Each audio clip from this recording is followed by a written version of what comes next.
But yeah, I mean, like overall, I've never been like the only sport I've ever really watched a lot of is baseball, and that was like when I was in my when I was an adolescent. Right. Um, and so like sports have never been like the biggest thing for me. I understand why people like it. I like video games the way a lot of people like sports. Like I will get into like certain stats on certain video games, and but like I have friends that are just like they know like all the best players and what all their stats are and who's trading them and all the and I'm just like I have video games and I have like Star Trek and stuff to watch that I can apply that kind of that kind of what's that kind of precision Yeah. to. So like aside from Spider-Man, like what else would you say you kind of like glom onto in that sense, the way some people do sports? I mean, so as far I was a big Doctor Who fan, so Okay. definitely lots of Doctor Who stuff, and then I just read a ton in general. So like, Hmm. I feel like just not necessarily as like I know some people are super into specific like book worlds and stuff, but I think in general, Oh yeah. just reading, and I do read a lot of fantasy stuff. So Okay. You don't happen to read Jim Butcher's The Dresden Files, do you? I read because those have been coming out for years, right? Yes. I read Yes. the first couple, and I did like them, but I just never kept up with them for some reason. Okay. The Dresden Files is probably like one of the few things that I might concede is cooler than Spider-Man, but like, but like, um, I don't know. It's the kind of storytelling that is very. It seems like it's perfectly tailored to like my sense of humor, my kind of outlook on how like all this supernatural stuff should go together, stuff like that. And so, but I also will admit the first couple of books they're a bit male gazy. I'm not gonna lie. Yeah. They are. But he gets better. Like he gets better as a writer. So and he's like on book. I think it was in 2020. He dropped two books in 2020, and I think that put the grand total up to 18 now. Yeah. 18 of the novels, and so and I think he's gonna try to go for like 25 of them. So That's a lot. um, it is, and it's fun stuff. And I hope one of these days, like Amazon or Netflix or whatever, like turn all the books like into like a freaking 25 season show or something. I don't know that that'll happen, but okay, all right. So we're gonna talk about. Last week we talked about MJ. This week we're gonna talk about pretty much every other like potential Valentine from Peter's life. So before we get started, just a quick question. Like, are you did you uh, I don't know. I've learned about the different loves from Peter's life just kind of like over the years they kind of all randomly trickled in and think until I think one day I was like, I'm just gonna go and see who all the hell Peter has dated. Um how I guess like how much experience with all of the non MJ stuff like have you seen personally? Do you have any personal favorites or Definitely. I mean, lots of Gwen stuff I've read, yeah. lots of Felicia stuff. Uh, Deborah, I didn't really. I mean, once I started, I looked at her wiki page and that made sense once I was looking at that. But I mostly remember her from that Spider-Man cartoon that we discussed a little bit last week, the '90s Spider. Right. She's in that. Hmm. Um, and then other ones, yeah, just here and there. Kitty Pryde, I had totally forgotten he had dated, but that's because I didn't read Ultimate really that much. Right. Yeah. Yeah, no, that's understandable. That's understandable. Um yeah, I'm really looking forward to this one. And again, I told you like I've been sick this week. And for someone who's been sick, I think I've put more effort into this particular podcast than I have in others past. I'm gonna give you an example right here, so you can you can see us. We're at the bottom here, and you can see like you can see all of the banner of other women Yeah. in Peter's life here. Okay.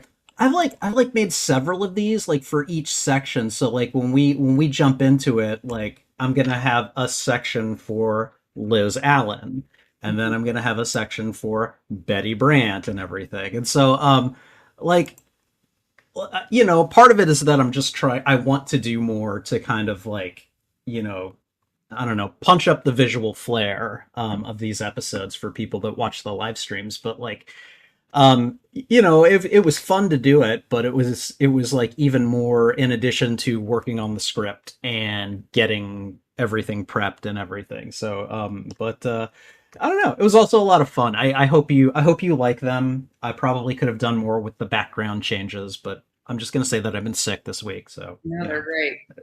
Yeah, it's gonna be my blanket excuse. I've been sick this week. Leave me alone. All right. Okay. All right. All right. I think we're ready to go. Are you good to get started? I'm good to go. All right. Okay, everyone. Let me go ahead and just turn on the comments here. And before we get started, Jaleh, I just want you to, I suppose, check me, in the sense that we're going to start off on this view that we've got right here, where we're fairly prominent, and then when we get into the discussion of, the various girlfriends, I want to go to this view so that we are less prominent and people can see who we're talking about. And I'm really good at forgetting to do stuff like this. So like, and like when we move into a new girl to talk about, like just feel free to be like, oh, do we have a background for that one too? Like nudge me a little bit because I'm really good at forgetting. So Works for me. okay. All right. Okay. All right, everybody. Welcome. Here we go. And here we go. Hey everyone, and welcome to The Webline, a podcast about Spider-Man and his amazing world. Here we discuss all aspects of our favorite web-slinger in a fun, informal, but informative forum. I'm your humble host, the Spidey Librarian, and we're just a few days away from Valentine's Day. And as we focused on Mary Jane Watson for last week's character spotlight, so now are we going to talk about that. So now are we all going to talk about all the other potential Valentines in Peter's life. I am joined again by Jaleh Najafali, a former writer with me on the Superior Spider Talk website, who was also gracious enough to do the Mary Jane Watson episode last week. Jaleh, welcome back. And how are things? Things have been good in the past week. Thanks for having me back again so soon. Yeah, always. So just random question, but do you have any plans for Valentine's Day this year, since we're like 3 days away? No plans for Valentine's Day. It's probably one of the few days a year I don't want to be anywhere near a restaurant. What about you? Okay. Actually, I do have plans for Valentine's Day, but they are not Valentine's Day plans. I'm going to go see Madam Web with some of my friends in the movie theaters on Wednesday, February 14th, because I'm actually going to be covering that movie on the next podcast episode. So, but yeah, I'm generally not a big, romantic Valentine's, like I'm not. I don't think I've ever been a particularly romantic person anyways. Maybe on occasion, but it's not like my default setting. So anyways, welcome back. I am looking forward to doing this semi-companion episode to last week's with you. All right. A few housekeeping notes. The Webline streams on Sundays at 2 p.m. Central Time on my YouTube channel.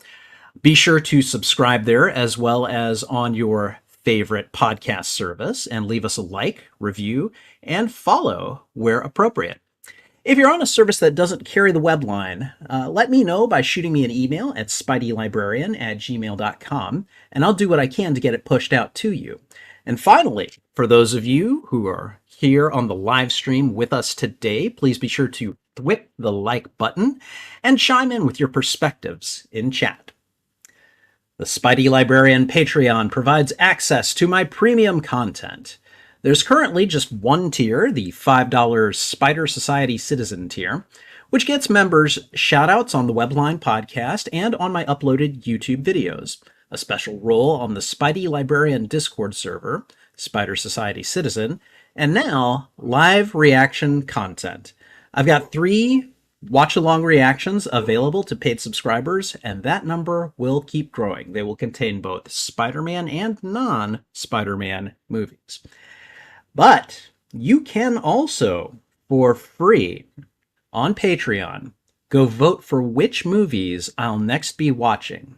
That's right, you do not have to be a paying member to access the movie polls. More roles, perks, and possibilities will arise as we grow and diversify. So join the Spidey Librarian Patreon today as we grow into a full-fledged Spider-Man community. Link will be in the description and show notes. And I would just want to say, on a personal level, if you go out to my Patreon, I've got like 9 votes for the current poll. I'd like to get to double digits. So if anyone could go out to my Patreon, we'll have the link in the description. Go check it out and just go cast a vote. Doesn't cost you a thing. Not a thing. Just go. I don't even think you have to like make an account. I think you can just like click on the tab in the poll and that's it. So, all right. But before we do a daring dive into our timely topic, it's time to dish on the latest Spiderific developments with our knockout news segment, the Bugle News Flash. All right. Okay. So we've only got 2 kind of newsworthy items to talk about this week, but the first one involves Marvel's Spider-Man 2. I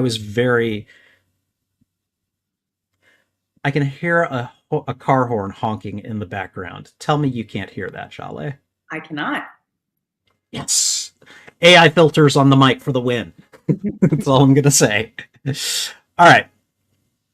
So Marvel's Spider-Man 2, which has been out since October of 2023, it's finally got a street date for the update for the game, which is going to include New Game Plus. Now, people that have played Spider-Man 2 and completed it, like me, and platinumed it, and basically done everything you could before you might decide to, like, you know, just I don't want to say delete the game, but you know, like pull up the files from your hard drive so that way you can make room for other games. Like we've been waiting for this for like it's going to be 4 or 5 months at this point.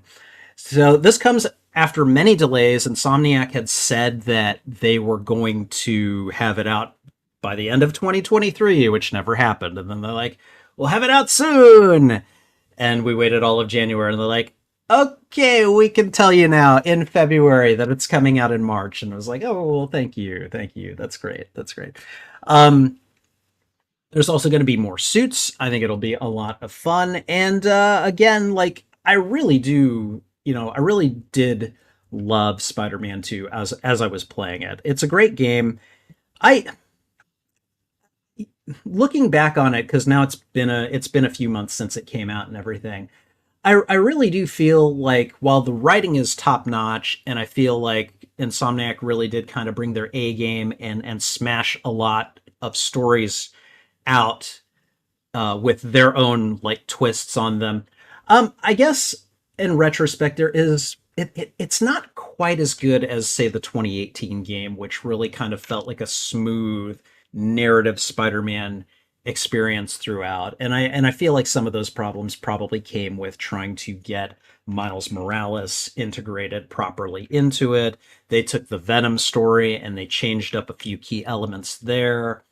And so like there were just so many elements going on that it felt like there were just some, I don't want to call them narrative missteps, but it's just not quite as good as the first one, which I I've recently replayed it, so maybe I'm viewing it with rose-colored, glasses or something like that. But yeah, New Game Plus is coming, more suits. Now, Jaleh, I don't think you've played this game, have you? I have not. Okay, all right. So, have you ever had it happen? Because I know you game somewhat, but like, have you ever had a game ship like that's supposed to have like a New Game Plus mode and then it doesn't, and then you have to wait for it? Like, have you ever had that experience? I haven't. I was fascinated when you were talking about it actually because I Oh, haven't okay. experienced that before. Yeah, it's one of those things like I remember New Game Plus being a thing like in the Batman Arkham games, which were the same games that made me go, "Oh, Spider-Man ought to get this treatment." But like you can play the game again, and you start the story from the beginning, but you have like all of the gear and all of the kind of tricks that you picked up during the first playthrough, and you were leveling the character up. So you have those all to start, and so you can maybe get through the story a little bit faster, and you can play through like as a fully experienced version of the hero. And so when it comes to games like this one, New Game Plus is just kind of an expected mode. And so like when the game released without it, I mean, I was just like, hey, just give me the game, I don't care. But like a lot of people were like, hey, where's New Game Plus, I want to play it. And so, having had to wait a few months, I kind of understand that frustration a little bit. So, all right. Second news item. Are you familiar with the single from Spider-Man Into the Spider-Verse called "Sunflower" by Post Malone? So, that particular single has apparently become the first double diamond single ever.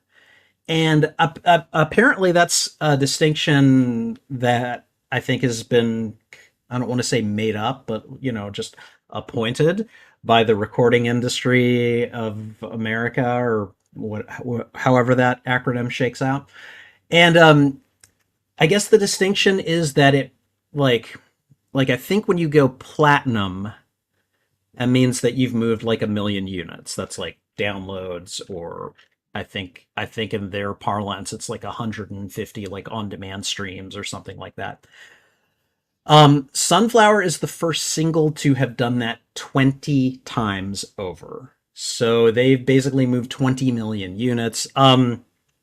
Which is it's a great song. I love that song very much, and when I hear it, I always have to kind of stop what I'm doing and just kind of like vibe to it.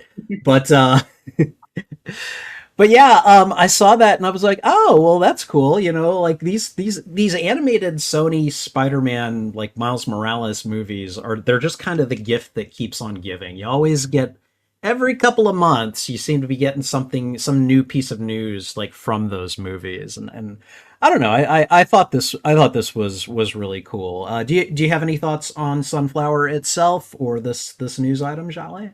I think that's really cool, and it's funny because one of my friends is actually getting married in June, and they wanted their first song to be "Sunflower," but Oh, it's they were debating because like it's like kind of a sad song, but right.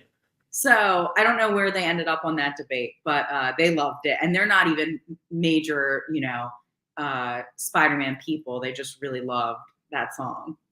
Right, right. Yeah, the song itself is very catchy. It's just got kind of a mellow, cool vibe to it, and yeah, I get it. I totally get it. So, anyways, I don't know. That was a remarkable piece of news that I saw this week. That I was like, okay, all right, that's cool. I'll report on it. So, right, and that's all the Spidey news for this week. Now, let's get ready for our feature segment, a wide-ranging talk about many of the non-MJ loves in Peter Parker's life. All right. All right. So let me go ahead and change up the view here real quick. There we go. And think oh, we'll move on to them as I get there. So, okay. All right, you ready? I'm all ready. All right. Okay. So, one of the aspects of Peter Parker's life that has always surprised me as I've read the comics, watched the shows, viewed the movies, is just how many women have crossed Peter's path romantically. Gwen Stacy, Mary Jane Watson, Betty, Brant, the list goes on and on. Felicia Hardy. As I realized just how well known and how long Spider-Man has been a part of our cultural lexicon, I suppose that surprise mitigated somewhat. But I myself, I can't imagine being a superhero and living that kind of life and then having time for like a healthy relationship, much less a string of them over the years. Although I suppose how healthy they are could vary. So, depending on who and the circumstances and everything. Jaleh, do you have any persons in particular that you're kind of looking forward to covering in this episode, and why? Definitely looking forward to talking about Gwen again, because I think she's always interesting. And then definitely Felicia Hardy, because I do love the Black Cat, and both with her relationship with Peter and separate from her relationship with Peter, I just like Black Cat stuff. She's got an interesting backstory. So, yeah. All right, well, let's get into it. I have assembled a few visual, let's just call them backgrounds, as we go through at least some of the romantic relationships from Peter Parker's life. And I figured to start, we would go with one of the earliest relationships from Peter Parker's life.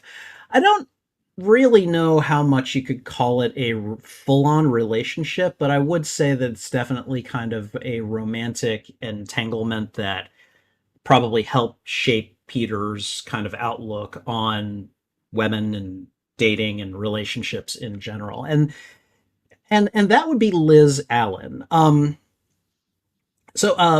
Jaleh, first of all, how much do you know about Liz? A decent amount. I definitely have read the early comics where she's in high school with Peter, and then from the movies, or at least from the Amazing Spider-Man, the Spider-Man Homecoming era of Spider-Man movies. Okay, all right. So what I find interesting about Liz, especially as you look at like the four kind of representations of her up on this slide, we've got Liz from the classic comics. We've got Liz Allan from the Spectacular Spider-Man animated series.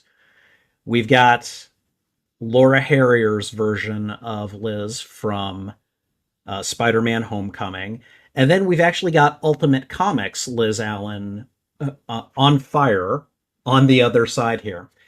And just so everybody knows, okay, just because I used a picture of each of these iterations does not necessarily mean that each iteration of these characters has necessarily been romantically entangled with Peter. However, at least some version of them has been, and so I felt like it was just important to represent a bunch of different aspects of those characters.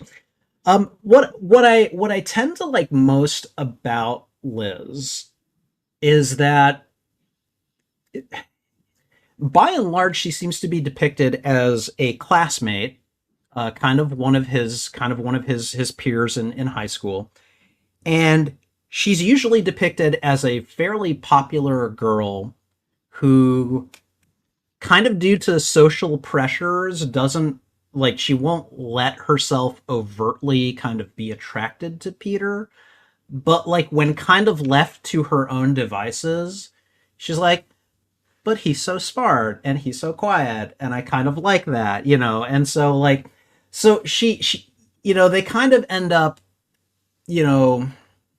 either dating in some continuities or just kind of making Google AIs at each other, just despite kind of those social pressures. That's one of the things that I really like about Liz. What is there anything in particular that you really like or enjoy about any of the iterations of Liz Allan, Jaleh? I think the movie one is probably my favorite, only because I think she tends to have a little bit more agency there. She's still there just sort of as a foil to Peter and for him to have a crush on, and definitely more. I think it's not even love, but not even puppy love, but he kind of just has a crush on her, and I think that's very relatable when you're in high school and you have a crush on somebody that either will not date you because of optics or isn't interested in you or whatever. So I think she's more relatable in that sense than any other. What I really noticed about Liz from Homecoming too is that she was an extremely like almost to a fault. She was an extremely forgiving person. Like I remember, when Peter didn't show up for the competition that they were in, and she's on the phone calling him, and she says at one point, she's like, I should be mad at you, but I've really just been like really worried about you this whole time, and then he goes and he ditches her at the dance, and she's still just like, she's like, yeah, that was kind of crappy, but like, I hope whatever's going on with you figure it out. Like again, almost to a fault. Like she's just so, again, just forgiving. And I kind of found myself in awe of that. I was just like, wow, that's there. There are not many people like that in the world. Definitely not. And I do think it's interesting in the movie when they just adding some more dimension by making her dad the vulture, and I think that really helped bring her into that story. Yeah, I remember when that reveal was made, and I think I like kind of gripped the bottom of my seat, like, oh crap, did you ever watch Spectacular Spider-Man? I did not watch Spectacular Spider-Man. Oh, okay. I highly recommend that you watch it. It's in my personal opinion, and I'm not alone here, the best animated Spider-Man series that you could watch. And that's saying something because Spider-Man, the animated series from the 90s, is really good. So, but Liz in that continuity, let me see. She's portrayed as I believe she's Hispanic, and she's she's a cheerleader. She's a lot more kind of stereotypically, I don't want to say mean girl, but like she's edged a little bit closer to that than say Laura Harrier's version of her is. And but she's also very strong-willed, and I think at one point when Flash sees that she's interested in Peter, she like gets back in Flash's face, like, what does it matter to you, kind of thing. And so which is funny because like you see some of that in the comics as well, where like it's just kind of, she's like, you stay, you let me like who I'm gonna like, Flash Thompson, so it's always fun to watch Flash get put in this place though. So, and then I just want to do a quick commentary on, again, the girl on fire over here. So are you familiar with that version of Liz at all? I'm not. Okay, so Liz Allan in the Ultimate Universe is Firestar, essentially, and she's like she's a popular girl, kind of on the mean side of things, but like at times, she has pockets of vulnerability, and you basically find out that I think her father was Ultimate Blob, basically, and she didn't want anything to do with him. And I think like during like a social gathering, she just like her powers manifest, and she just suddenly is on fire, and everyone like kind of freaks out. And what's cool about that, and I realize this has nothing to do with romance in Peter's life, but right now there are many forms of love, including friendship. That's all I'm going to say. And at one point, another of their friends, who he knows, or at least he suspects that Peter is Spider-Man, and he basically tells Peter, "Hey, you should go talk to her." And Peter's like, "What are you talking about?" He's like, "Come on, you know what she's going through. You should go talk to her." And he's like, I don't know what you're talking about." And then his I can't remember the guy's name. I think his name is Kong or something.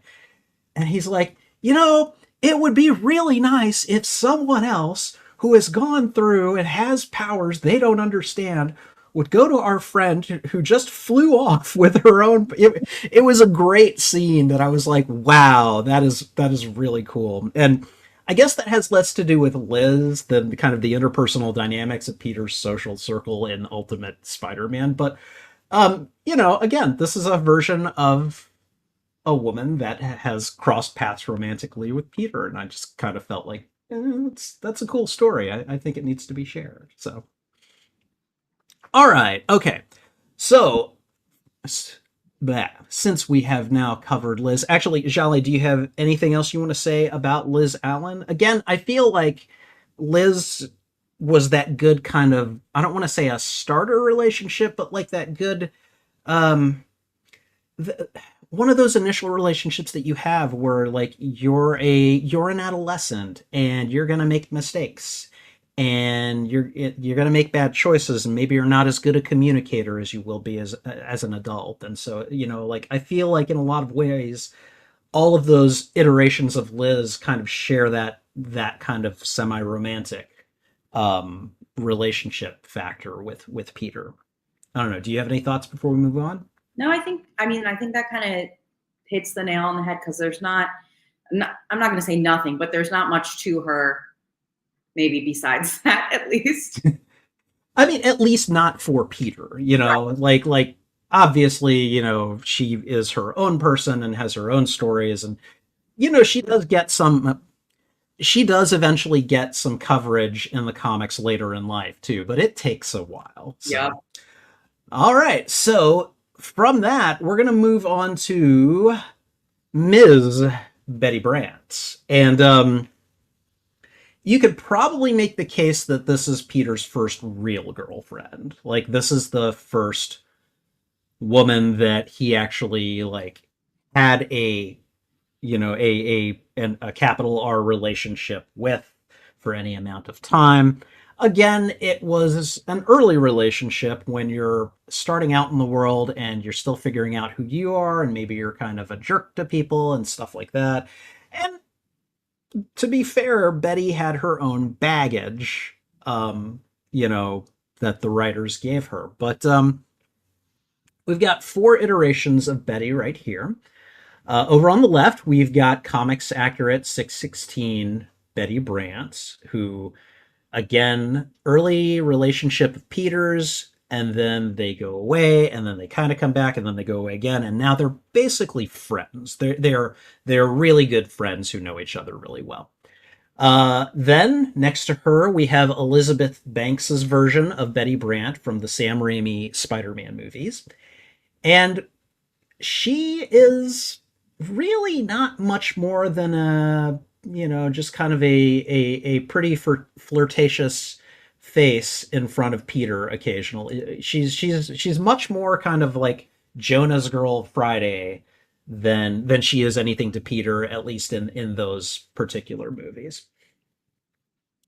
We have Angourie Rice next to her as Betty Brant from the Spider-Man Homecoming movies. And I think what's funny about her is that she is not she's not a romantic interest of Peter's at all. She's a romantic interest of Ned's, which I find great. I thought that was I thought that was a wonderful little story that they had. And then finally, over on the right, we have Betty Brant from the Spectacular Spider-Man cartoon. Again, I love that cartoon. It's excellent. And I feel like their portrayal of Betty in the cartoon is one of those reasons that I like the cartoon so much, is simply because she very much fulfills the role that they had intended her to fulfill in the comics originally, where she was, someone who dated Peter, and then for reasons that, for reasons that kind of went beyond who they were as people. The relationship just needed to end, you know? And so, I don't know. Jaleh, do you have a favorite version of any of these characters or any of them that you want to talk about in general? I'm gonna go with, again, despite not being romantically involved with Peter, I think the movie Betty Brant from the Spider-Man Homecoming movies is, it's just so funny. It adds so much comedy to the movie. She's so intense. Like, I feel like when you watch those movies, you know exactly who that Betty Brant is, and like she's somebody that like took high school so seriously and is also in this ridiculous relationship with Ned that's so high school. I Yes. find it so enjoyable to watch. You know, and the thing is, because she has the relationship with Ned in Far From Home, and then in No Way Home, when they come back to school and it's senior year and she's doing the reporting and everything and all that stuff, she ends up getting a like I don't think they allude to this directly in the script, but she ends up getting like an internship with the Daily Bugle with Jonah's The Daily Bugle, and I think there are some like deleted scenes or clips that feature her, you know, and it's just hilarious to me that she is, you know, she's the one in those movies saying "Go get him, Tiger," which I thought was hilarious. Like she's saying that to Spider-Man and stuff, you know. So, but yeah, Betty from the Raimi movies is like, I don't know. She like I think Peter flirts with her a little bit in the third movie when he's under the influence of the symbiote, and she seems kind of receptive to it, you know. But like again, she's kind of there. She kind of looks at Peter. She might think he's cute, but she's also kind of like, I don't know. I feel like she maybe pities him a little bit, you know. And there's really not much more to that character than that. She's an excellent kind of like in the background character. She's a good comedic foil to J. Jonah Jameson and a lot of his antics during those movies. But aside from that, there's really not much to her. Whereas the Bettys on that are bookending these other Bettys, they're the ones that have had the romantic kind of entanglements with Peter. And again, they came right when Peter kind of started working at the Daily Bugle, and he kind of noticed her, and essentially, you know, they kind of noticed each other. And I think that one of the more interesting things in Spectacular Spider-Man is that because Peter, I think I want to say he's like a sophomore or a junior in high school when he starts working at the Bugle, and he sees Betty, and I think he asks her out to like his homecoming dance. And she got a job there, you know, she's a full-on adult, you know. And so she's like, yeah, I don't know that I think I'm just like too old for you, you know. And he just like kind of he's like, come on, you know, you're not that much older than me, and you know, and everything. And I think one of the moments of elation in an episode is when she agrees that, okay, all right, I'll have dinner with you, you know.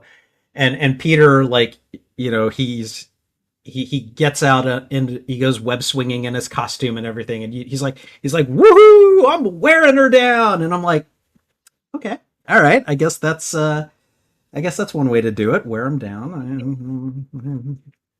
You do you, Peter, I guess. I don't know, you know.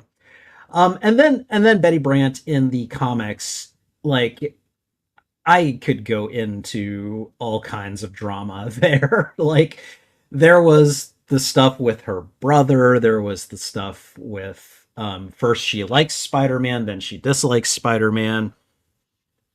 She doesn't know a thing about Peter's secret identity. She doesn't understand why he runs off all the time. And eventually she goes and gets married, which again kind of becomes a thing because then she hits on him again when she's separated. It's like an entire thing, and I think, you know, it's kind of like, I don't want to call Betty like a bad choice for Peter because I don't really think she is.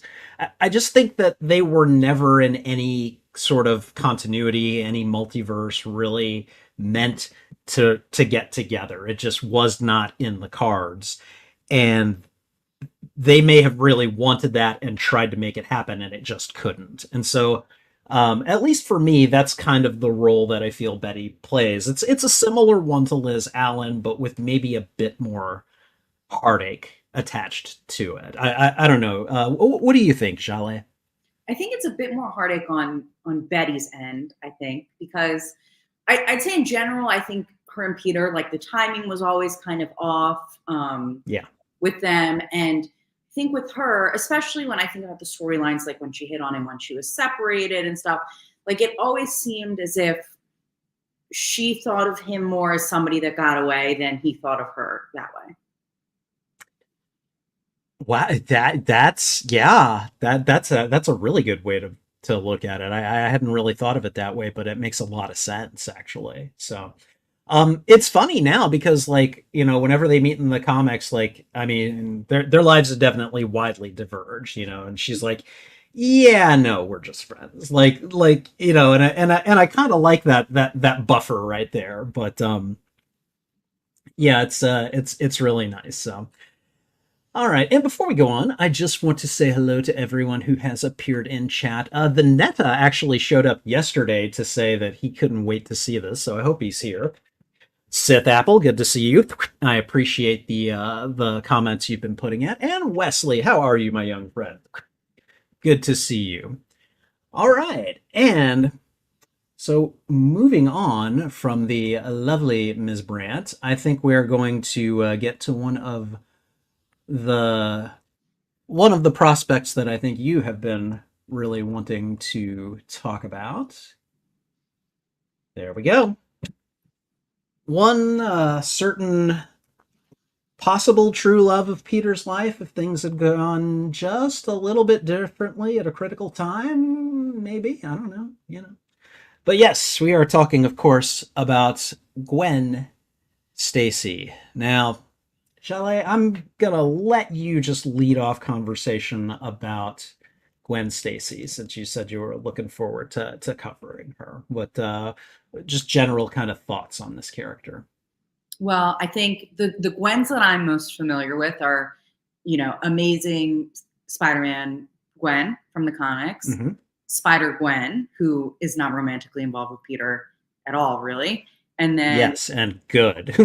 yeah, that would be a little bit creepy, probably. Yes. Um, Yes. and movie Gwen, who probably is my favorite Gwen, because as you alluded to, I can't remember if it was last week or when we talked about Gwen before, but she's somebody where I think the writers just kind of gave up on her at some point and didn't try and flesh her out a bit. So once you get newer things like Spider Gwen and Emma Stone's Gwen, I think they get a lot more agency. They're people outside of Peter.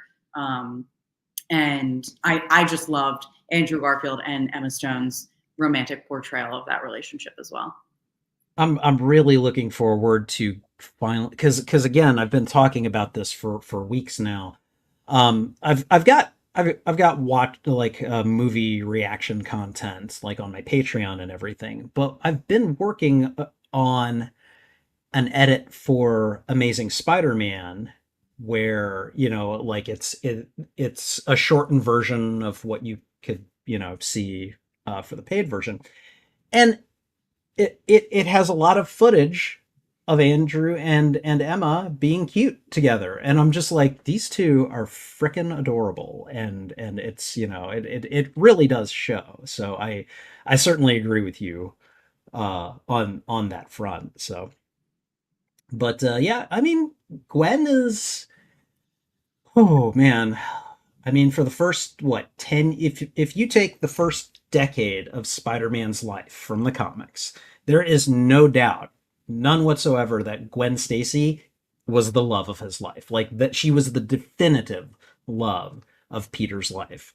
And then you add 10 more years to that, there's MJ, there's Felicia, and then 10 more years to that, he and MJ are married and things have changed, But like, I mean, this is a very important relationship in Spider-Man's life. And it is, unfortunately, because it is such a tragic relationship, that it's so important. And I I don't I don't want to I hate using this phrase. I don't want to beat a dead horse, but um it's kind of one of the defining traits of the character where, whenever she gets introduced in a new medium, I'm like, "Hey, there's Gwen."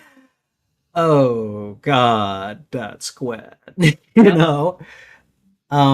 So I mean, and I guess at least from my own, from my own viewpoint, this is the relationship where, he was invested, all the eggs were in the basket.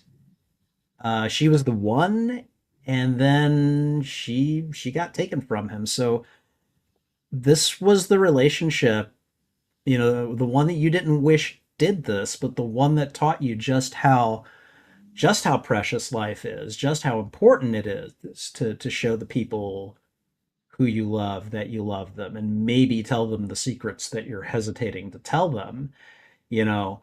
Um, but yeah, Gwen is, she's one of those characters that, even though you're almost certain that she's gonna die at some point, you really don't want her to, and I don't know. We got several versions here, and I'm happy to talk about them. But before we do that, was there anything else that you wanted to just say about the character in general, or? I think too, when I think about it's interesting because people always say that Gwen's like sort of like Uncle Ben, somebody who died and didn't really come back, which is true in the comics universe. But at the same time, like I almost wish they had really done that because everything they did with Gwen in 616 was just so bad after, like the clone stuff, and then and with Kindred, like rewriting it, which was also like, I just feel like there's been no good, at least 616 Gwen story since they killed her off. Yeah, I'm hard pressed to disagree with you there. Um, over on the left, I've got five different versions of Gwen here, and that was mostly for logistics. Four didn't look right, and so I had to stuff in an extra Gwen. So, but over on the far left, we've got Spectacular Gwen, and I love this version of Gwen. So when she starts out, as you can see, she doesn't look like her comic book counterparts. She's got the glasses. I mean, she does have, I guess, like a headband, but she's not as kind of prettied up as she was in the comics. She's very much kind of like just a nerd girl, basically, and she's always in Peter's corner.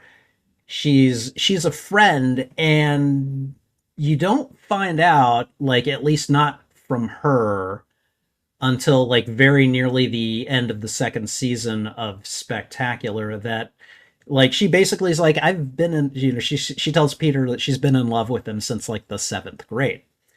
And so and by that point in the show, she like they've she's removed the glasses and she's wearing contacts, and her hair is like a little, I don't know, straighter, I guess. She's starting to resemble her comic book counterpart a little more.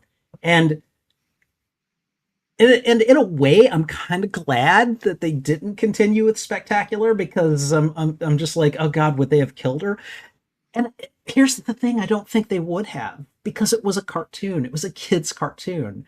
And I don't think they would have been allowed to do that, or at least not in the way that the story would have wanted it to go, kind of. So I'm wondering what they would have done in that situation, but Spectacular is a show that ended with a lot of loose ends, and I'm still angry about it. But and the relationship between Gwen and Peter never like actually came to be. It was going that way when they ended the show, and it was like, you bastards, I want more of this, Then we have Gwen from Spider-Man the Animated Series, and I think she only makes one appearance in that show, and I believe it's in the final episode. It's like in an alternate dimension. She's married to Peter, and I'm gonna be honest. The reason that I chose this image is because it looks very much like her comic book counterpart, and it's a very Gwen image. Honestly, I think the stand-in for Gwen during most of the animated series was Felicia Hardy, which I was just like, wow, okay, all right, I suppose that's one way to do it. She's Gwen when she's out of costume, and she's the Black Cat when she's, I don't know. Of course, in the middle we have Emma Stone, who is a wonderful Gwen to Andrew Garfield's Peter Parker. Then we have classic comic book Gwen Stacy. The green jacket and the black headband for me is what denotes her as the classic. And then finally, on the right, bookending, we've got Ultimate Gwen. I seem to like to put Ultimate characters on the right side, you know. But Jaleh, do you know anything about that version of Gwen? I don't. Okay, so she is more, I want to say, punk rock than any of the other versions, and she's she's basically like she's having issues with her mom. She's like, and her mom and dad are separated, so she goes between houses a lot. She has issues with the fact that her dad is a cop and puts himself in danger, and so she does a lot of on edge stuff that freaks out Peter and MJ and everything, and they end up taking her in as friends. Gwen ends up falling in love with Peter. MJ can see it, Peter cannot. And essentially, it ends up causing a breakup between Peter and MJ, even though Gwen was not trying to do anything, at least not overtly, you know. And what's interesting is that this version of Gwen has technically died. She got basically kind of like absorbed by the Carnage symbiote, which killed her. But then, like, the Carnage symbiote like reconstituted itself as her with all of her memories intact, so it kind of is her. And that version of Gwen, at least as far as I know, uh, that version of Gwen became regular person, did Gwen things, ended up living with Peter and actually helping take care of his Aunt May after Ultimate Peter Parker was killed fighting Norman Osborn. So, and the reason I bring all that up is because 616 Spider-Man eventually met this version of Gwen and saw that he was like he was in a universe where he had died, and then saw this young Gwen Stacy taking care of his aunt and everything, and he was like, oh, that's really cool, you know. And I think he let slip that he was married to MJ in his universe, and that MJ was like a supermodel or something, and Gwen got jealous. She's like, wait, you're married to MJ and she's a model? Why can't I be a model? It was great. It was just fun stuff. But yeah, I mean, like, this is one of the defining relationships in Peter's life. Obviously one of the most important ones, arguably the most important one. Um, if you're counting those who have died. So, but yeah, Ms. Gwen Stacy is a remarkable character in any continuity. And I don't know. Do you have any final thoughts on her before we move on, Jaleh? I think a lot of times she just gets chalked up to a love interest for Peter, which makes sense. But at the same time, I do think, you know, they try and give her depth. She's somebody that's interested in sciences, that like you know that about her. She in Spider-Gwen, she's got her whole band that she's into. So I think, you know, there was a lot there, and is, for the Gwens that are still out there, material to work with, both, you know, whether or not she's with a Peter Parker or not. And I guess I should. I couldn't find a good illustration of her, and that's why she's not up here. But I should probably take this opportunity to point out that there was a House of M continuity Gwen Stacy that in an alternate reality constructed by the Scarlet Witch, um, Peter and Gwen were married and had a kid, and Peter was like he was a well-respected superhero. His ID was public, and it was just kind of one of those things where Wanda was trying to give as many people what they wanted so that they would just leave reality alone and let her be, kind of thing. And so there are multiverses where Peter and Gwen succeed. It's just that they are so few and far between. Yeah. So. And I do think for Valentine's Day, Spider-Man Blue is a good read. I do like Spider-Man Blue. Yes, I would definitely agree. Karma just popped in and said, also in the Spider-Verse movies, I love Gwen casual clothing choices in Spider-Man Across the Spider-Verse. I like in Across the Spider-Verse, I like when they do the like whenever she's moving or sitting and they change like her hair or her clothing, like they do it really fast, but she's all in place. I really liked that. Those were really cool like visual choices that they made with her. Yeah, and I think also in Across the Spider-Verse, I mean, it's good because it makes her character interesting, but she's somebody that's like, or Across the Spider-Verse is the second one, correct? Or is it Into the Spider-Verse? Yes. Across. Yeah, so in Across, she is like at times really hard to root for because you like Miles so much and you see what her decisions have done to him. And not that I think any of her decisions were like easy ones in that movie, but I think it makes her more human and makes her character more interesting because she's not just somebody that's like just a pretty face or she's just, a superhero. She's got all these layers to her. Well, I mean, and I feel like in that movie, they're like co-protagonists, basically. Like the movie starts off with her for like the first 10 or 15 minutes, and so you're getting a good glimpse into what she's doing, and you basically see that she's made some not good choices, but she hasn't been making them in a vacuum either. She's been put in some pretty bad circumstances too. So, but yeah, like.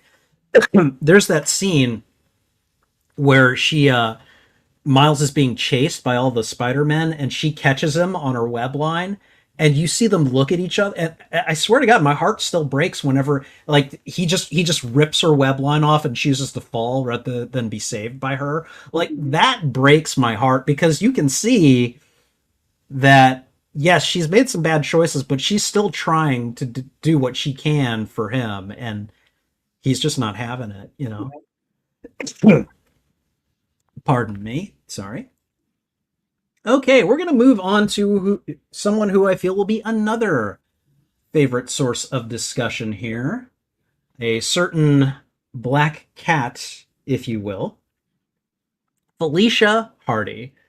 Now, I've got several different versions of the black cat here, but before we go into them, Jaleh, do you have any impressions, anything you want to say about Felicia and in regard to her relationships with Peter?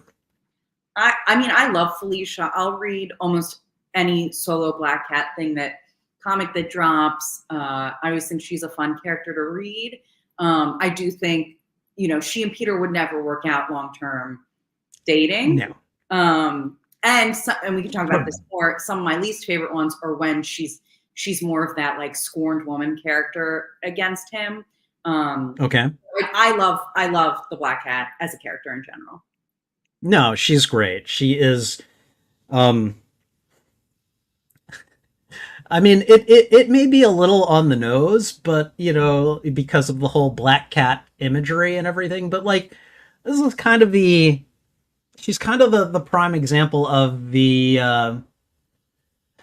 quintessential bad relationship decision that you make, and that's not to denigrate Felicia as a character. I think she is a fascinating character, and especially when she has gotten to feature in her own stories and be her own person. I really like what I see there, but she is very much cut from a different cloth than Peter is, and they're in a lot of ways irreconcilable. Like they are who they are, and they are very stubborn about who they are. And whatever, physical attraction, and I'm not saying there couldn't be some emotional attraction there too, but like there is just too much fundamentally different that is going on here. Felicia to me is a big flirt. She is the one, she's the flirt. She is the, I rob from the rich, and I sometimes will give it to the poor, but sometimes I give it to myself too, you know. And the thing is, she's always trying to get Peter to come over and do that. So she's, she's seductive in that way as well. And Peter's like, okay, no, I don't want that part of you, and yet he trusts her enough that she gets one over on him quite a few times, and that's always delightful to watch too when she puts him in his place because he's a little too trusting of her. But at the end of the day, you can also tell that she cares about him too. And even if they aren't going to work out as lovers, I don't even know if calling them friends is appropriate. They're like I don't know. They're exes who are friends. They've got each other's back, but not in the same way that Betty is an ex and now a friend. I don't know. Am I making any sense here? No, I think that makes sense. It's a totally different. When he's not in a relationship with Felicia, it's totally different than when he's not in a relationship with Betty. Like the way those friendships. I think you could call them both friendships, but they're two totally different relationships. Yeah. I don't know. So anyways, I've got 4 different versions of Felicia here. We've got our comics accurate Felicia on the left end. Next to her, we have got the Black Cat, Felicia Hardy, from the 2018 Spider-Man, Marvel Spider-Man video game, which is excellent. And she only features, I don't think you actually see her until you get the DLC for the game.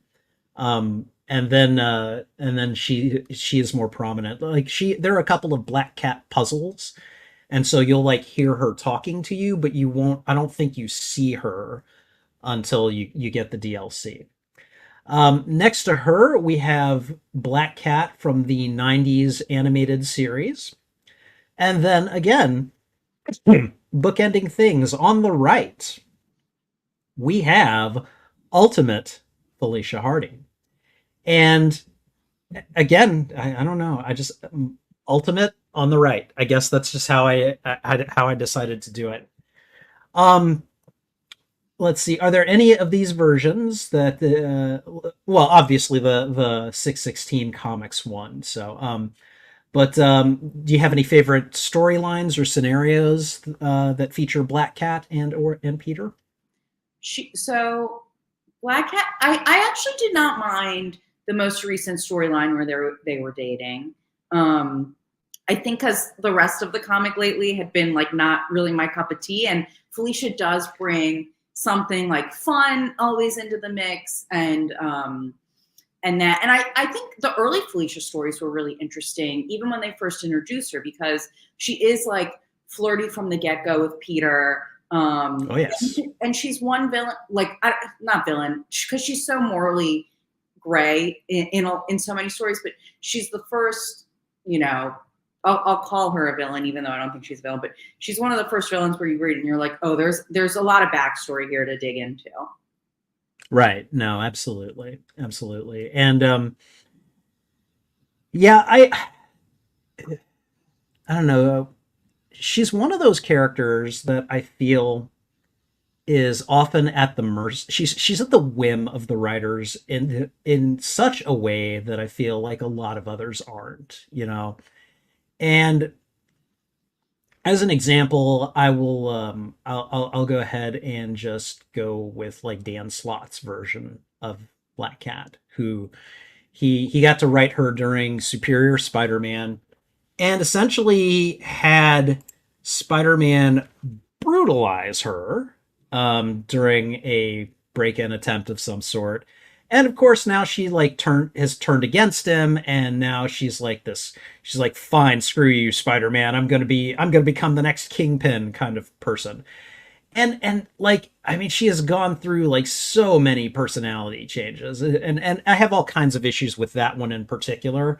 I won't get into it too much here, but it was just like, I feel like with Felicia in a lot of ways, because the writers have the ability to kind of insert themselves into the story to an extent, or maybe they want to be the one that dates Felicia, or maybe they want to be the one that changes her in this way. I feel like she has just kind of undergone a lot of personality shifts, and I feel like she is strongest when you keep her kind of in her classic roots, when she is just, hey, how you doing?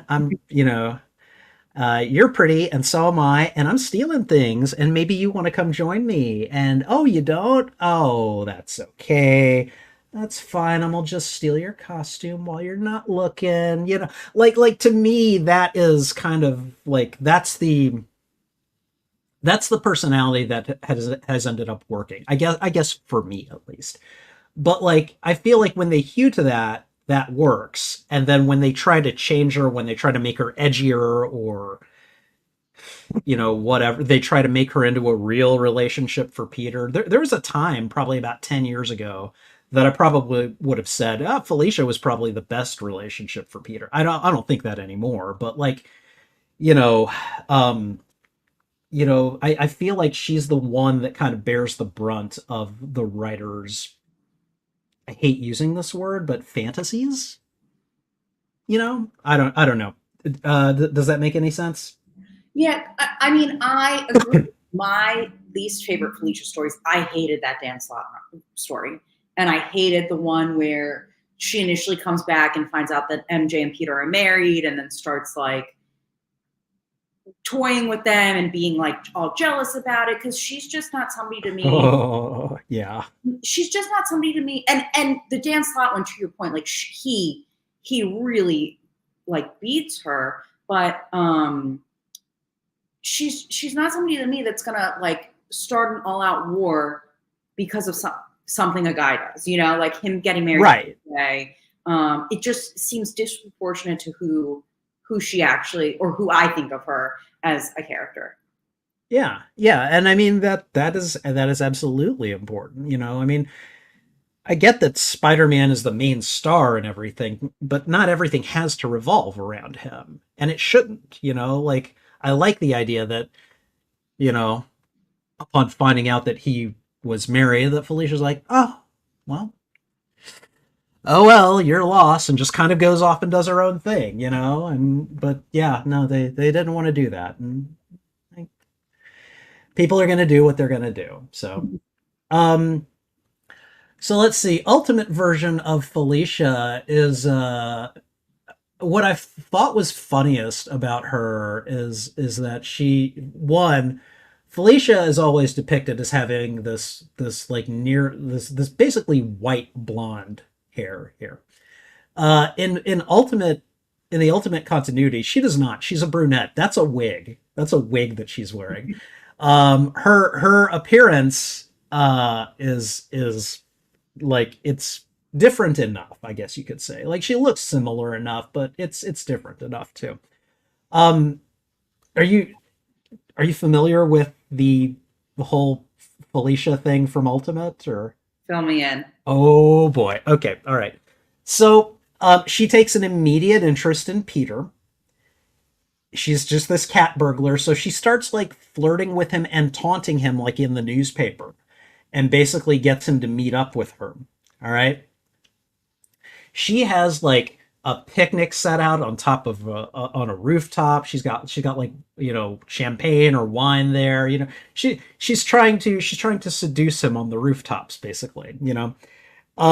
And then she finally gets Peter to remove his mask. Like, I think she pulls it up. She kisses him, pulls the rest of his mask off, sees that he's a teenager. She is not, and throws up as a result of what she did. And I gotta tell you, like, I read that story and I laughed. I thought it was so funny. Um, and I don't remember if you see any more of her after that point. I think she may have slinked away in shame at that point. But yeah, no, that was really funny. Um, Felicia from the animated series does hew pretty closely to the comics, as far as I can tell. She's a little bit, I guess she's a little bit less like, what's the word? I don't know. Like, again, I feel like they amalgamated her with Gwen Stacy in the animated series, and so she takes on some of Gwen's traits.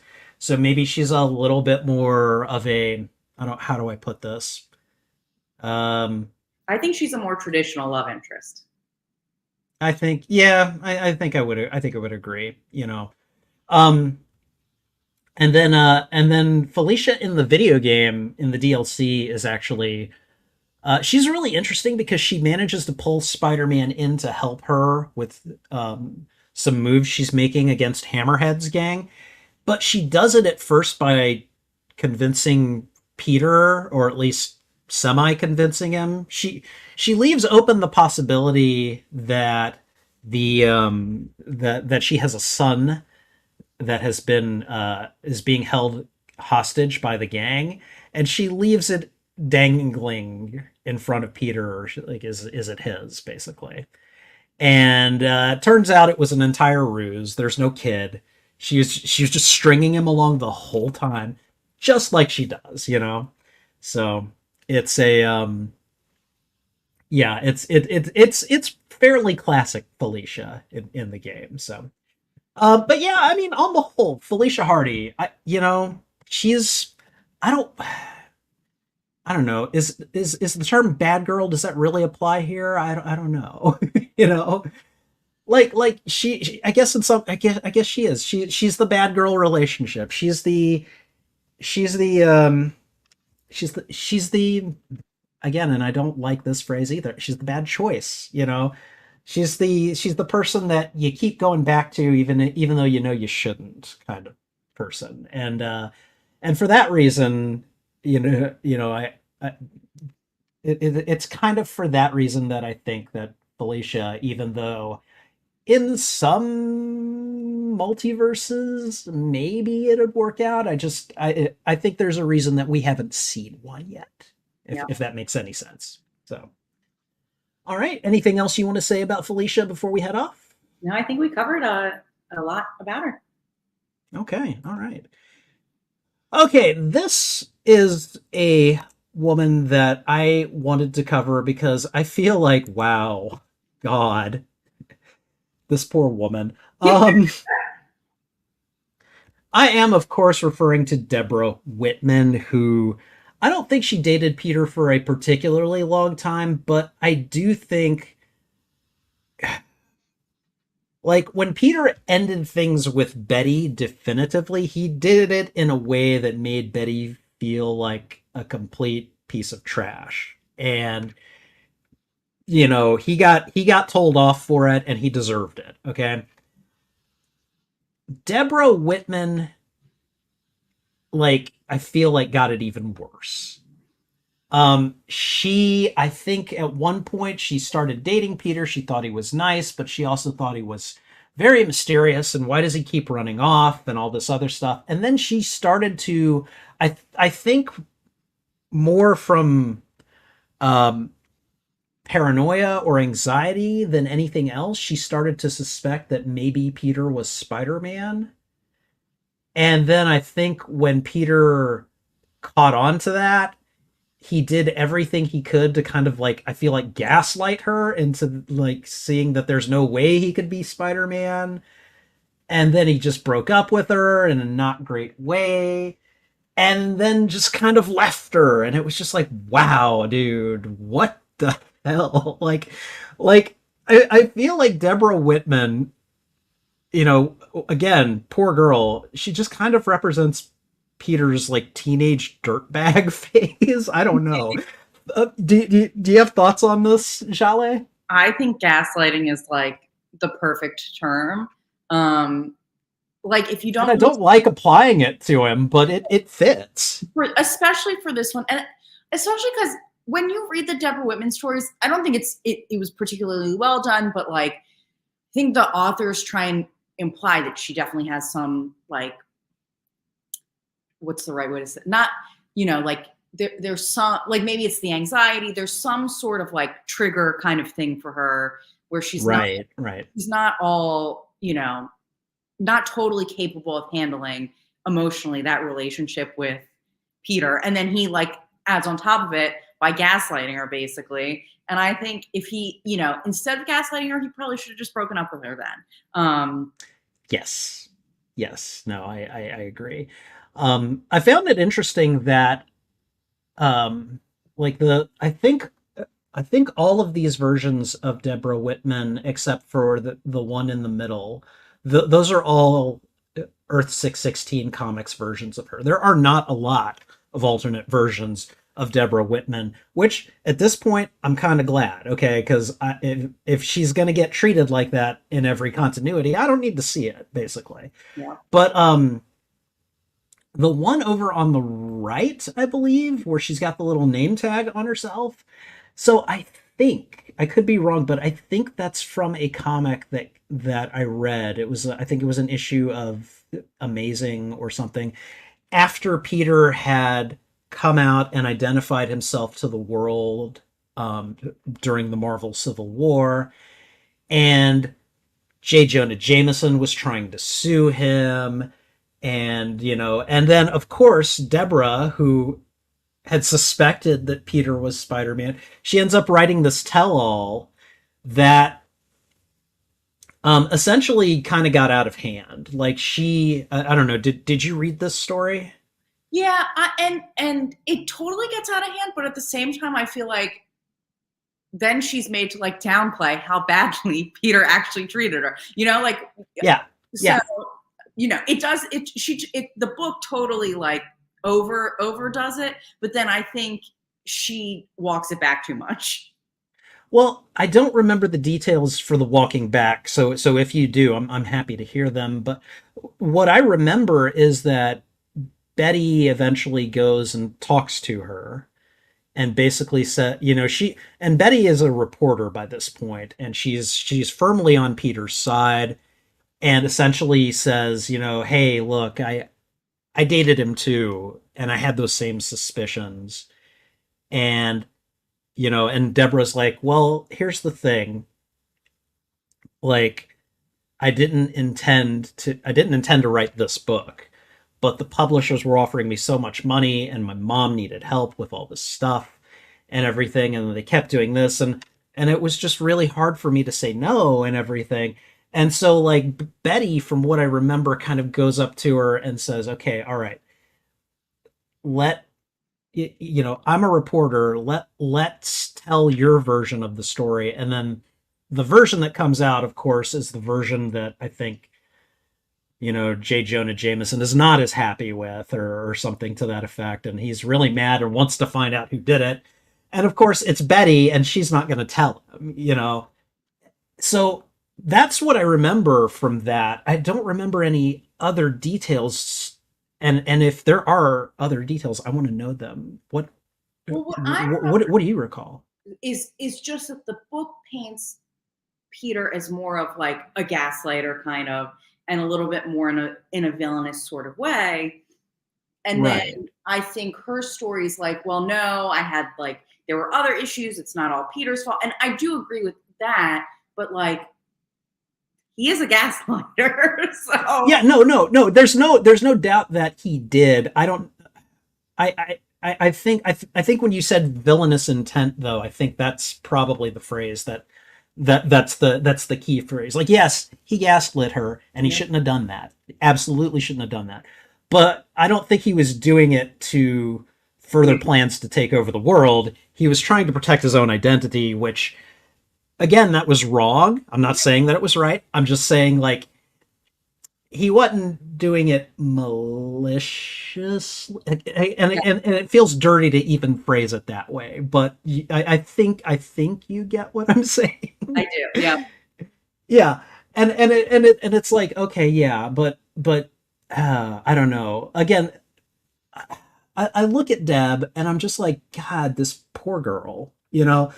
Um, and I'll I'll be honest for a second. And I'm going to admit that I have been in one or two relationships where looking back on it, I was like, God, I was terrible to that person. And I, should not have been like that. And for at least, one or two of those people I've made amends. But for some people, that's just not possible anymore.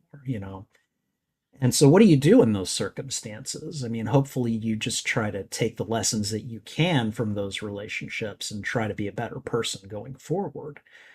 But, like I mean that to me and probably to a lot of Spider-Man readers, that's probably what Debra Whitman represents. Like just this poor person that I just, they never had a chance. I just ran them the heck over.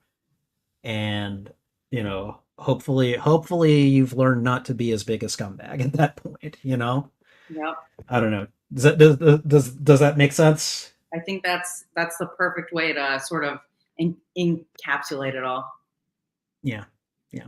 So, all right. Okay. And we've got one final slide here. Let me go ahead and and this is just other love interests. And again, we covered like 5, okay? This nearly doubles that number right there, okay? There have been a lot of women who have crossed Peter Parker's path romantically. I did not mean that alliteration, but there it is. And there's been quite a few of them. Some of them have had more meaning than others. Some of them, I feel like they were writer kind of pet project relationships that just did not end up working out. I'm not going to lie. I'm Mockingbird over on the right there. Okay. She always felt to me like, I can't even remember who the writer was at the time. Was it Dan Slott? Was it someone else? I don't even know. But I just felt like, yeah, you know what? I want to date Mockingbird. So they wrote Peter as dating Mockingbird, not to say that Bobbi is a bad character and that she wouldn't be a match for Peter, but their worlds just do not intercollide very much, And so, sorry. go ahead. Go ahead. Their relationship was more driven by the editors, because it wasn't what was the TV series that Bobbi was on? Agents of S.H.I.E.L.D. Yeah, Agents of S.H.I.E.L.D. I think was airing around the same time that she and Peter were dating in the comics, and I felt like it was always like just a way to sort of try and boost comic book sales. Wow, that is cynical. Like that is a ridiculously cynical move on their part. Hey, yeah, we're Spider-Man. We clearly need Mockingbird to boost up our sales. I don't know that. Well, maybe like the TV people into the book more so than boosting Spider-Man sales. Because I feel like whenever there's a TV show or a movie, they're always dropping some comic that's, like when Eternals came out, they dropped a totally new Eternals comic. But maybe I am more cynical than you are. Oh no, I wasn't calling you cynical. I want to be very clear. I was not calling you cynical. I was calling the editors cynical. No. That was a cynical move on their part. No. I'm not calling you cynical at all. like what you're saying makes perfect sense to me. It strikes me as a cynical move on their part. I'm sorry if that got miscommunicated. So, let's see. Kitty Pryde. First ultimate character that I do not have on the right side of the of the picture here. Kitty is next to Carly Cooper over on the left there, and that is a costume that is definitely from the Ultimate Universe. So basically, Peter had an encounter with the Ultimate version of the X-Men, and that's how he met Kitty Pryde, and they were kind of interested in each other. And I think this is when he had broken up with MJ. And so they started dating. And since they were both powered individuals, they could kind of hang with each other and everything. And at one point, Kitty actually like designs her own like costume for like superhero play dates with Peter, so that they can like go on adventures together and hang out and be boyfriend and girlfriend while they're fighting crime. So that to me is ridiculously cute. Like I really kind of loved Peter and like Ultimate Peter and Ultimate Kitty Pryde like together, even though it was a relationship that was never it was never really meant to last. I think maybe it could have, but by that point it was just established that MJ was very much his end game, and that he was never ever going to truly be over MJ. And I think Kitty realized that, and they eventually broke up and everything.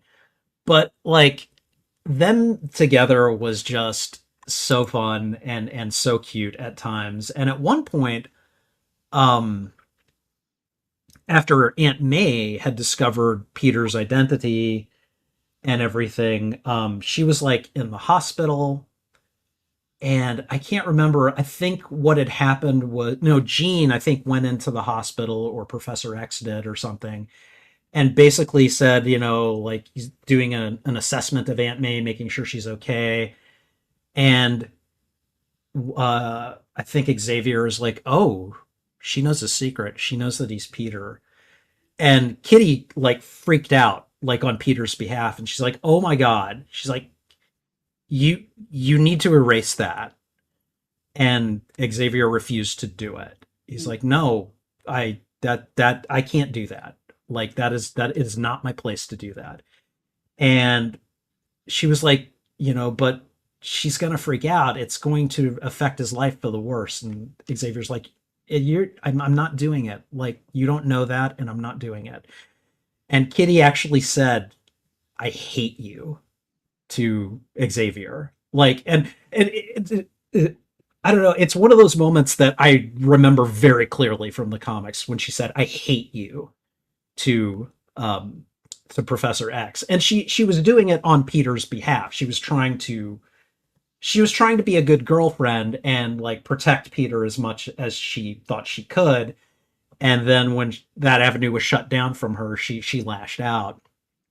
So I don't know. I feel like there are many reasons to like Kitty and Peter's relationship, even though I understand why it ended and everything. I don't know. Did you ever read that or hear anything about it? I didn't read it, but I do remember hearing about it, and I think a lot of people are super like you, like really liked that relationship a lot. It really was like, I don't know that I read all of it, but I read enough of it to be charmed by it. Like, oh, okay, all right, this is cool. Teenage Peter, teenage Kitty Pryde, doing their thing. So let me see. I've also got Captain Marvel up here. Now, okay. So Peter and Carol have never actually had a relationship. They've like been out on a couple of dates, basically. And I think this is kind of one of those examples of, well, maybe there's, a bit of physical attraction there, but maybe, and maybe a little bit of like shop talk attraction. But like there's not much that's deeper than that. Like I think at one point they go out on a date, they're having a difficult time connecting. And essentially I think they're trying to impress each other, and they're not doing a very good job. And then Peter's like at the end, like they were at dinner at some fancy restaurant that Peter had no idea what the food was or how to eat it or anything.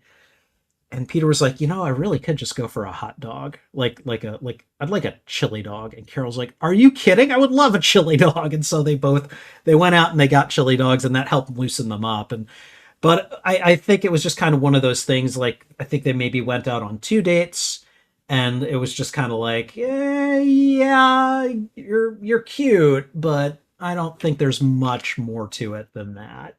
So but people do like that pairing. I remember those issues were very widely sought after. Um, because it's Spider-Man and Captain Marvel. So And I don't know. And then we've got Carly. We've got Carly Cooper. Do you know much about her? I definitely read the storylines when he was with Carly and that awful goblin arc that she gets pulled. Yes, yes, we can't forget the Goblin King now, can we? in. No. Yeah, Carly, I feel like Carly could have worked. Like I feel like he and Carly could have worked if he hadn't still had MJ in his life. Yeah. I feel like he was starting to make a lot of the right moves in terms of, like coming clean about certain things with her and stuff like that. Now, to be fair, Spider Island, well, she kind of just found out and forced him to tell her. That wasn't the clean that wasn't good on his part. He eventually should have been able to let her know and just didn't. But I think that in the end she knew that he was operating from a place of I want to try to do good in the world. And as a cop, she understood that and I think wanted to support it, but I also think that there was very clearly a level of, hey, um I got a tattoo of, well, you. Don't you think you could have told me some things, like, and yeah, I don't know. Um, again, it's like Carly could have worked, but she didn't end up working, and I think that because of that, she's never going to quite be that significant after a certain amount of time has passed. I don't know. What do you think? I think I agree. I don't think anybody, unless you were reading comics, I think at the time that this was unfolding, I, I would be surprised if anybody really remembers Carly long term as a love interest of Peter's. Um, I don't think she's anybody that would probably ever appear in any movies or anything like that. But I do think there was potential there when they initially brought her in. Um, but it's again how much I think MJ cemented in people's minds as the one true love. So any Hmm. totally new character, whereas like if you're pairing him with Captain Marvel or even Mockingbird, like they have storylines that are already established.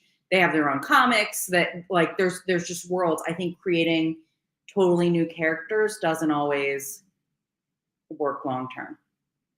No, no, it doesn't. And it's I mean, there are a lot of writers who can create a new character and get people into them and everything. And that's great.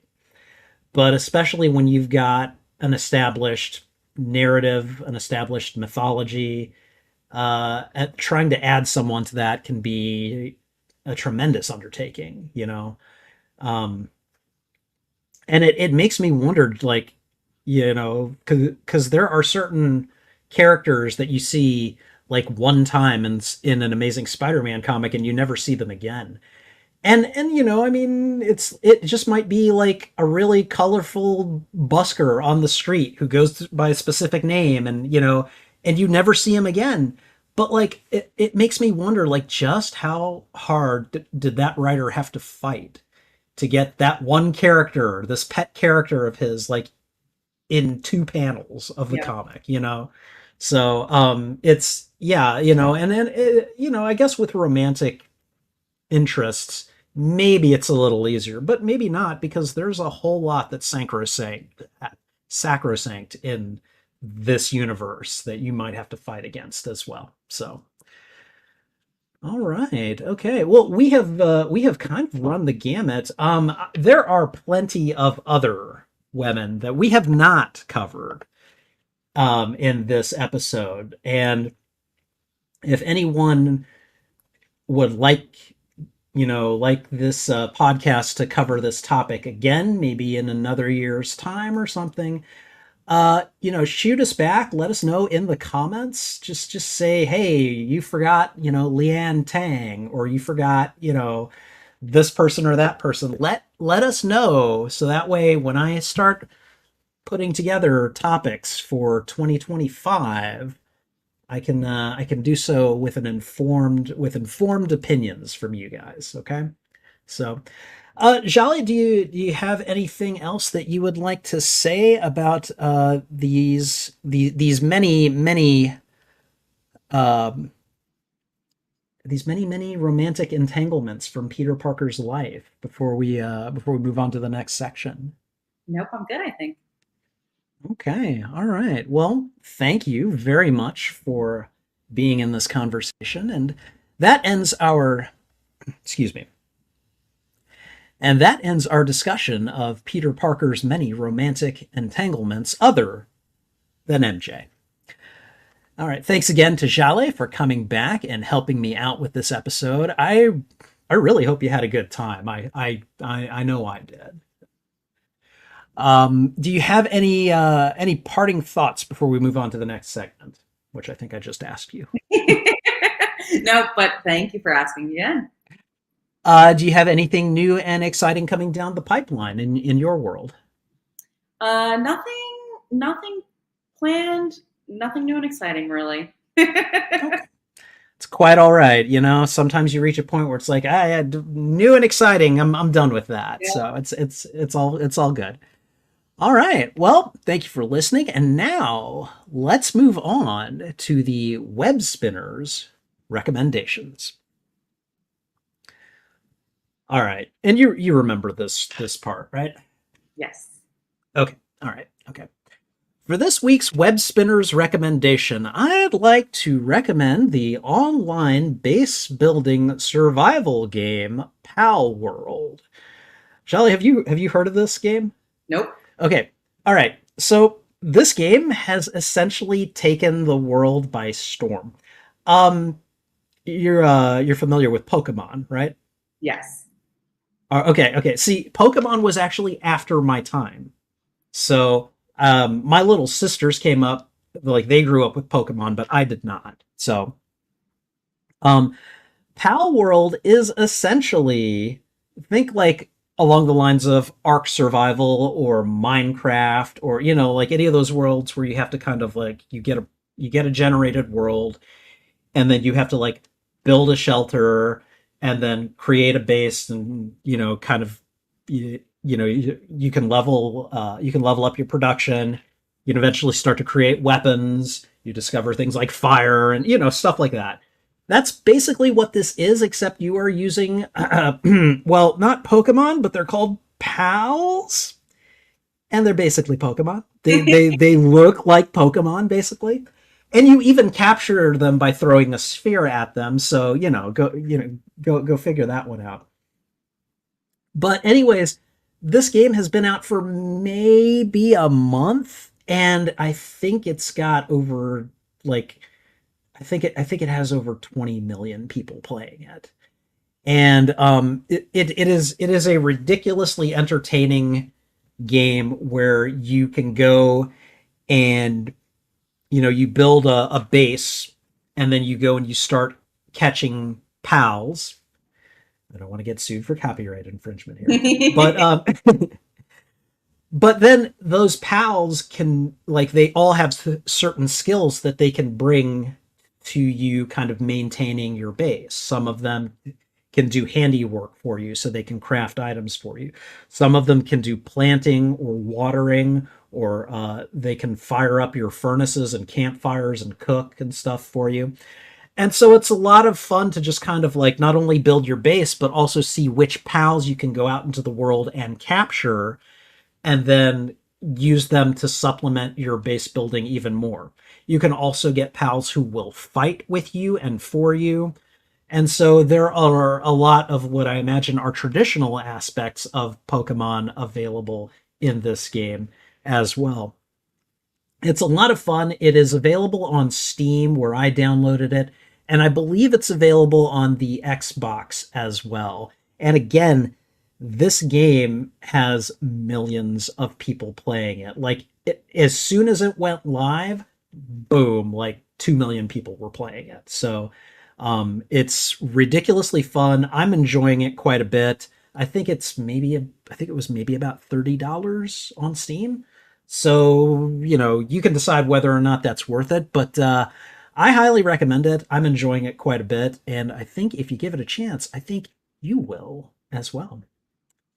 Jaleh, do you have any media recommendations this week for my listeners to read, watch, play, or listen to? Well, since we were talking about books earlier, I am almost done the third book in a trilogy called The Rook and the Rose. That I really, Okay. they're big books. They're each like probably 700 pages long, so definitely commitments, but lots of world building. Like there's a whole, if you're into that, they do like a whole couple pages on how to pronounce the different made up words for this universe. Oh, wow. But I've really enjoyed them.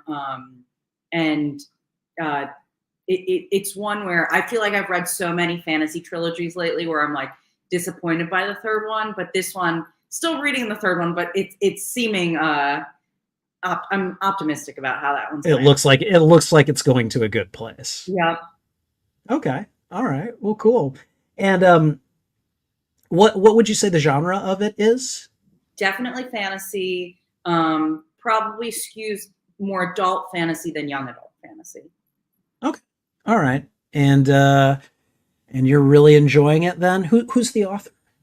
So it's two authors that have like made up a name, and it's, hold on, I have it right in front of me. M.A. Carrick is the author under it, but it's two women who I think have each written their own fantasy novels that have come together and written this trilogy together. Oh, okay. All right. Nice little collaboration there. Yes. Okay. All right. Well, thank you very much for your recommendation. And I believe that brings us close to the end of the show. If you enjoyed this episode of The Webline, please be sure to like and subscribe to the podcast on my YouTube channel, simply named Spidey Librarian, where I also maintain a playlist of all podcast episodes.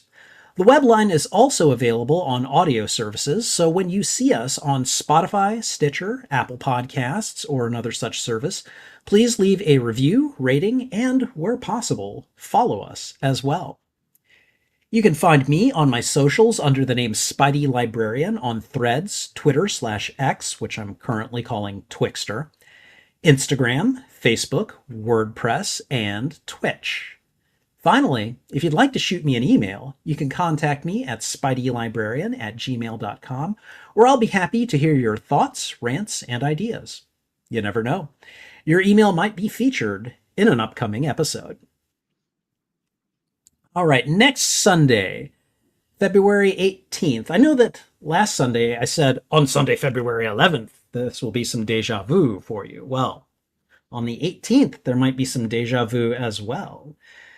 Not because Jaleh will be back, unfortunately, but because my friends and I won Maynard and, oh gosh, and I've forgotten the other one. Hold on.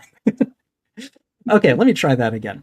But because my friends Maynard and Joe Faust will be with me to review and react to the upcoming Spider-Man adjacent movie that is premiering on February 14th, Madam Web.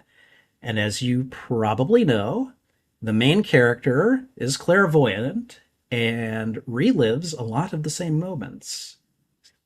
Hence my use of the phrase deja vu. So, what are we going to think of this movie? Is Sony going to be able to break its streak of doing not so hot Spider-Man adjacent properties? You'll have to tune in next episode to find out. Thanks again to Jaleh for returning to the podcast and doing this episode with me. And thank you for listening. Until the next episode, we'll be wishing you a good day. Bye.